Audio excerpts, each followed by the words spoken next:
Hi Jose, this is Deepak. How are you? Where are you?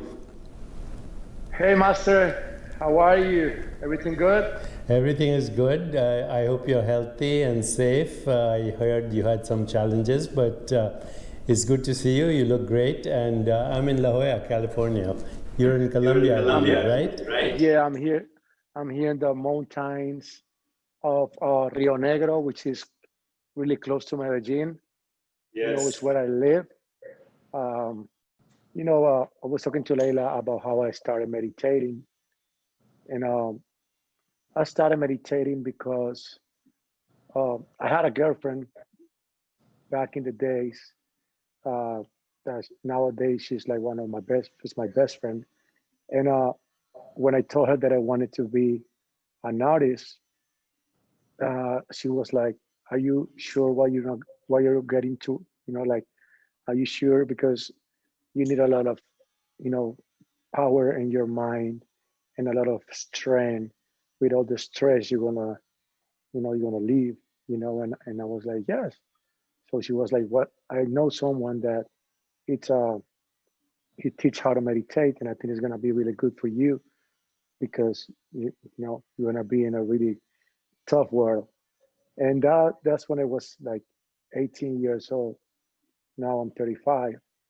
So since then I've been meditating, and I always said that meditation saved my life because through a lot of hard moments, um, meditation has always been there. It's like it's an open door all the time for feel uh, better. To feel better.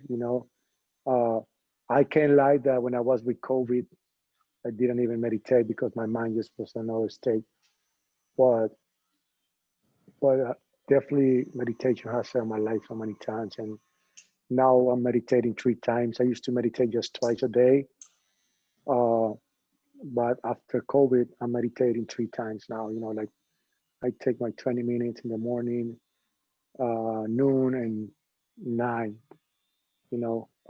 Trying just to connect more with myself and feel more peace and more inner peace. And that's how I found meditation. When I was 18 years old, an ex-girlfriend told me you should do it, and this is a lifestyle. Like it's something that I always do, and I'm never gonna stop doing it because it makes me feel better in everything. Well, that's great, Jose. I mean, I think you should be grateful to your ex-girlfriend because she changed the course of your life. There's a connection between art, music, poetry, song, dance, storytelling, and what we call our soul.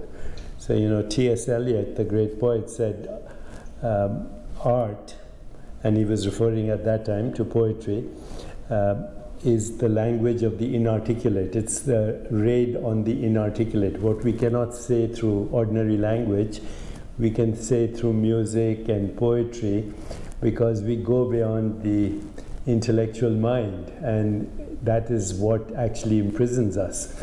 Our ego mind is frozen by our intellect. So both music actually and poetry and song and meditation have the same goal, to go beyond the internal dialogue to that place which is the source of insight, intuition, inspiration, creativity, imagination, higher consciousness, and pure art.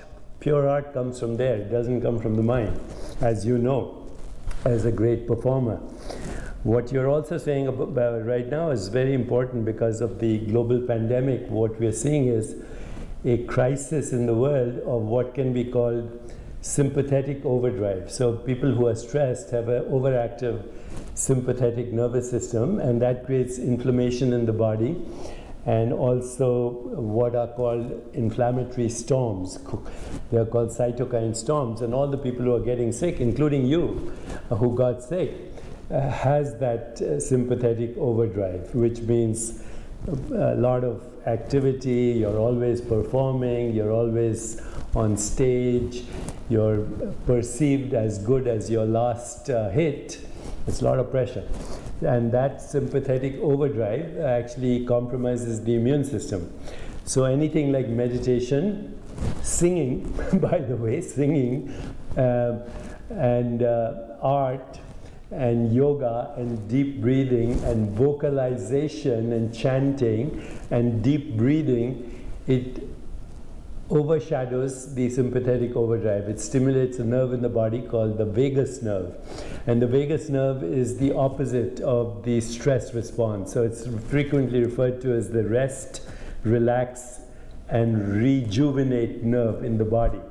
And that is what you stimulate through meditation. What we stimulate through meditation, through deep breathing, through chanting, through vocalization, through dance, and through movement where there is mind-body coordination, we stimulate the vagus nerve and we counteract the sympathetic overdrive. We just published research on this, and we believe that this can cut the incidence of inflammation in the body by about 60%, and nobody's talking about this. So I'm very glad to have this opportunity to speak to you about the role of meditation, music, dancing, art in healing, because this is all connected. Healing is the return of the memory of wholeness, and what you're doing right now is actually bringing awareness to meditation, to your demographic, and to this great world of yours through music and through dance. And there's a direct connection between what we call the language of the soul, meditation, and what you're doing. So I'm grateful to you. Deepak, I got a question. When you start meditating and why you start meditating? So I started meditating when I was 34 years old. I'm now 73, by the way, and biologically I still feel I'm in my 30s. But I was a very stressed out resident in medicine in Boston. I was working in 3 hospitals, training at Harvard. My research was on molecules of emotion in the brain. So, you know, these molecules, everybody's talking about them now. They're called serotonin, dopamine, opiates, oxytocin, anandamide. But when I was in training, which is in the 70s, nobody was talking about this. And I realized that these molecules in our brain, serotonin, etc., opiates, they were immunomodulators. They modulated the effects of the immune system on the body. At the same time, I was stressed. I was smoking a pack of cigarettes a day. On Friday nights, I used to get drunk. That was the fashion amongst us in those days. And I had 30 patients in outpatients, 30 patients inpatient, 20 patients in the ICU. So in a course of a day, I would see 70 patients and then have to talk to relatives about what was going on, confront patients dying in grief. I couldn't take care of myself, and then I said, how am I going to take care of my patients? I was also seeing the connection between what happens in our emotions and our mind and our spirit and what happens in our body. So I learned meditation, believe it or not, in Boston at the age of 34. And then I went on to meet Maharishi Mahesh Yogi, brought transcendental meditation to the West and to the world. I trained with Ayurvedic physicians, learned about integrative medicine, healing, and basically, you know, I considered myself a healer then, not just of the body, but went on to understand the role of emotions and the spirit and the environment and our connection with each other. And ultimately, once you know that, once you recognize that, meditation takes you deeper to the source of all thought and the source of all creativity and the source of all imagination. So for me, this has been a very fulfilling 45 years. And now with artists like you representing this kind of holistic thinking and combining with art, actually is going to reach a critical mass. Without you and artists like you who are speaking to a younger demographic, we would not be able to reach a critical mass. And I honestly believe, Jose, that if we do it right, we can create that critical mass for a more peaceful, just, sustainable, healthier, and joyful world. and a playful world, an artistic world, instead of a world that is divisive, quarrelsome, competitive, cutthroat. Who wants to live like that? And we have done that through ignorance, but now we are together on our journey to what I can only call enlightenment. Absolutely. And I have a question, like when it comes to your meditation, because I know we made a meditation together for the world, to the world. But when it comes to you, how long do you meditate and how many times do you meditate? I meditate 3 hours or more every day. I meditate at night. I do yoga nidra. I go deep into the source of all existence. And I also meditate on the mystery of death, my personal death. Because in my tradition, we have four what we call ashramas, of phases of life. The first 25 years is all about education and knowledge. The second 25 years is all about fame and fortune. You're there right now. The third 25 years is giving back, which is where I am, 73 years. But then the fourth 25 years, 75 years and onward, is about self-realization and going beyond the constructs of birth and death. And that's where I am. So 3 hours, sometimes even more. And I do a lot of yoga and breathing practices.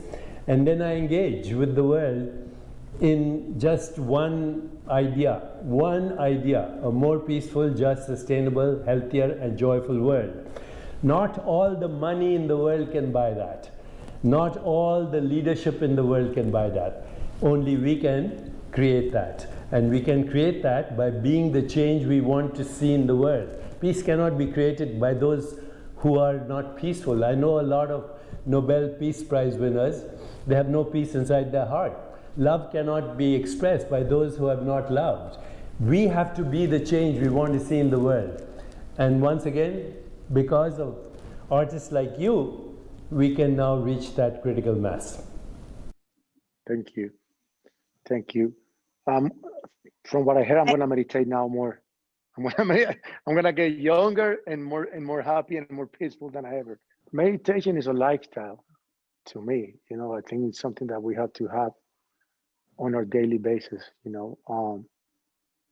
But the fact that I do reggaeton and it's I think it's something that it goes more beyond life. It's has a lot of vibrations. Just the fact that I do reggaeton and we deal with the fame, which I don't feel famous because I know really famous people. But I wake up, I meditate when I wake up. I take 20 minutes. But before I start meditating, I do pranayama, which is a type of breathing exercise. I do 15 minutes, to like put my body on a kind of like cool environment. And then after I do the pranayama, I start meditating. And I meditate 20 minutes, and then at noon and then at night, it's nothing complicated. It's really easy. You try to be on a quiet place. If it's a little darker, it's better.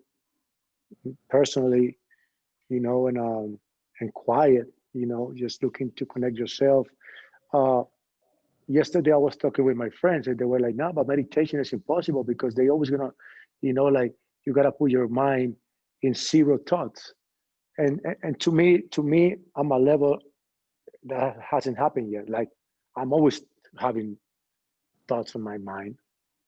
Every time I'm meditating, crazy thoughts come to my mind, like, oh, like what's up with this? Or just like stupid thoughts like, oh, what did I wear yesterday? Or how was the show?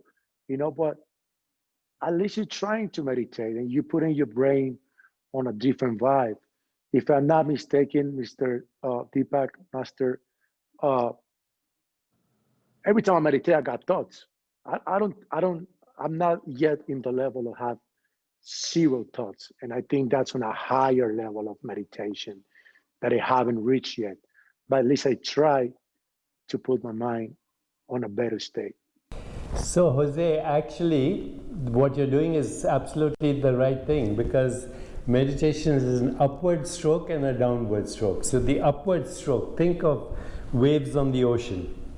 The wave has an upward stroke and then a downward stroke, and then it goes up again. So, the upward stroke of meditation is what we call thoughts, images, feelings, emotions, ideas, crazy ideas, creative ideas, disruptive ideas. That's the upward stroke of meditation. The downward stroke of meditation is taking you to the field of silence, back into the ocean.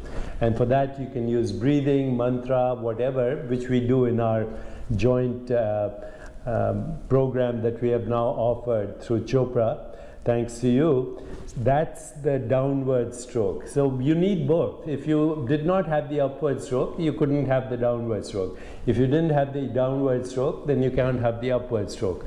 And in between is a short period where there is neither upward or downward stroke. That's when you have entered what we call the territory of your soul. You've gone beyond the mind. Both the upward stroke of meditation and the downward stroke are still in the mind. But when that short gap between the upward and the downward, when you don't remember where you were, when everything stopped for a second, even breath, and you say, oh, what was that? That is the doorway to your soul, the field of infinite possibilities, the field of creativity, the field, the source of imagination and inspiration. So what you're doing is 100% correct. You should never try to get rid of your thoughts, because getting rid of your thoughts is also a thought. So you just do what you do, and you're doing it totally right. Not only you're doing it totally right, you're helping me reach the world with what you're doing. Thank you. Thank you. So I'm not crazy every time I get these crazy thoughts. That's right. And if you are crazy, then that's the solution to joy. Absolutely. Absolutely. So you study, you're a doctor, right? Yes, I'm an internist and a brain neuroendocrinologist. So I have this question. It's more like a personal question, but it's like I still take medication for my anxiety and the episodes that I suffer sometimes, right? I'm still meditating. The idea is like to take the pills away, or you just like to. It's like to remember the brain. It's an organ like the heart, right? So my question is like, yeah, you can meditate, but if your brain is looking for something that it needs to balance some chemicals, what's your thoughts about it? Because I'm still taking meds and I'm still meditating, and I respect both sides. Like I respect technology and all the medication things, and I respect a lot meditation. Well, can they, live together, or in the ideal world, it's like just true meditation, you just get rid of the pills? That's a question, like, because for example, if I have a problem with my heart, I don't know if meditation is gonna balance the problem that I had on my heart if it's not with the pills or the medication that the doctor has, given me. You get me the question? Yes, totally, I get the question. So here's the short answer. If somebody has a heart attack, right, in going through the throes of a heart attack, or they're at risk for a heart attack and they need an angioplasty or cardiac surgery or medication, it will save their lives. If you have pneumonia, an antibiotic would save your life. If you break your leg, you better see the orthopedic surgeon. If you have appendicitis, probably should be taken out. So there's a role for medication, for biotechnology, definitely in acute situations. Now, how about chronic disease? How about chronic disease like diabetes or heart disease, coronary artery disease, or autoimmune illness, or even cancer? When we look at cancer and other chronic diseases, what we find is that only 5% of those gene mutations are genetic errors, only 5% are totally predictive of the disease, which means they guarantee the disease. So one of the famous examples that is used frequently is Angelina Jolie. She had the gene called BRCA gene, which predicts breast cancer. So she had to have a bilateral mastectomy as a prevention, correctly so. Now in the future, we'll have technology like gene editing for that. You'll be able to cut and paste a gene in the same way as you do an email. You'll just read the barcode of a gene, delete the defective gene, insert, but that's a long way away. But having said that, 95% of chronic illness is associated with inflammation in the body and also low-grade depression and low-grade anxiety, which precedes chronic illness by sometimes 10 to 20 years. So as we look at the future, what we'll be seeing is a combination of meditation, lifestyle, nutrition, emotions, and even technology. Master, so how close are we from that future? You know, because when you talk about future, sometimes it's like, yeah, the future, you know, like could be in 100 years, could be 1,000 years. You know, like how close you think that future you're talking about? Jose, we are talking, the future is now. Even our current meditation, we are giving them online, right? Where people can do these meditations online. So this program is being offered in the Spanish language, our meditation program with Jose. We have the right collaboration and we are going to reach millions of people. You know, my grandchildren have been fans of J Balvin, Jose, for many years. I am now looking very seriously at this great musician, this great artist, J Balvin, listening to him and understanding why he creates that vibe that excites young people across the world, not just in the Latin community, everywhere. I mean, I think this is a beautiful collab, you know, because I grew up with Chopra, you know, I grew up reading his book. I grew up watching my family reading Chopra books, you know, Deepak. I grew up flying everywhere and watching people on airplanes reading his books, you know. And when I received the call from Chopra team, you know, that, you know, he wanted to collaborate with me, I was in shock because I grew up with him, you know. Well, I've been meditating since I was 18, so I'm always curious read about spirituality and mindfulness. So of course Chopra gotta be on the, you know, on the top. So I was really grateful because I think I have a mission besides music. You know, music is the way I can connect to the people. But I really think that my mission is to give a message, a positive message, and always speaking the truth from my side. Like, you know, like talking about mental health, like talking about, you know, being real, and like talking about meditation because it's what I do, you know. This is not just like, oh, no, let's do this because, you know, it's business. Nah, I wouldn't do it. I do it because it really makes me feel that I'm doing something for the people, to the people, you know, and I'm helping and we're giving light to the world. And there's a lot of kids that doesn't know about meditation, but they know about J Balvin, you know. And when they listen to me and they check my Instagram, they be like, oh, he's talking about meditation. What it is? You know, what is this? I think what we're doing is, with Jose's help, we are creating a new global community so that people can not only meditate, but they can also communicate with each other. They can share stories and they can be inspired by Jose's music and his lifestyle at the moment, which is a great inspiration to all of us.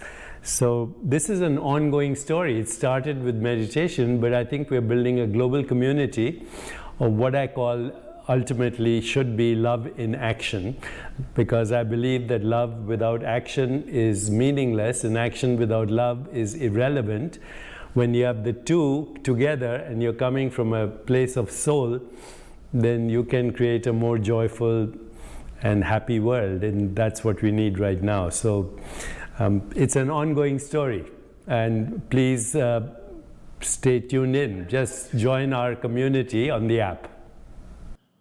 That's why we did this together. That's why everybody should go and check our meditation program, because it's definitely a vibe, and it's definitely something that I'm grateful for, and I hope we can do another one. We will. We'll do many more, and I'm grateful for this opportunity as well. You don't realize how deeply in gratitude I am. So thank you very much, Jose. Thank you, Master.